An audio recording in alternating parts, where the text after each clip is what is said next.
চটজলদি যদি একটি কাঁকড়া রেসিপি শিখতে চান তাহলে নিয়ে চলে আসুন কাঁকড়া বাজার থেকে। গরম তেলে আগের থেকে নুন হলুদ মাখানো কাঁকড়াগুলো ছেড়ে দিন।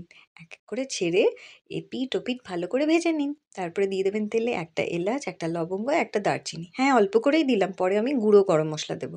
এরপর দিয়ে দিলাম গোটা জিরে, আদা রসুন কুচি দিয়ে ভালো করে লাল লাল করে ভেজে নিলাম। এরপরে দিলাম পেঁয়াজ কুচি। পেঁয়াজ কুচিটাও ভালো করে ব্রাউন করে ভেজে নিতে হবে। এরপরে দিয়ে দেবো টমেটো কুচি, একটু ছোট ছোট করে কেটে দেবেন যাতে গলে যায়। এবার লঙ্কা কুচি দিয়ে দিলাম, দিয়ে ভালো করে নেড়ে চেড়ে নিতে হবে। এরপরে দিয়ে দিতে হবে সমস্ত মশলাগুলির ডিটেলস জানতে গেলে আমার চ্যানেলে চলে আসবেন আলাদা করে, কিচেন মাঞ্চ আমার চ্যানেলের নাম। এবার ভালো করে নেড়ে লাল রং করে ফেলতে হবে।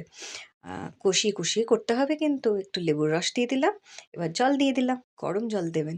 আর একটু ঘি দিয়ে দিলাম, তারপরে কাঁকড়াগুলো অ্যাড করে ভালো করে কষিয়ে নিলাম, হয়ে গেল।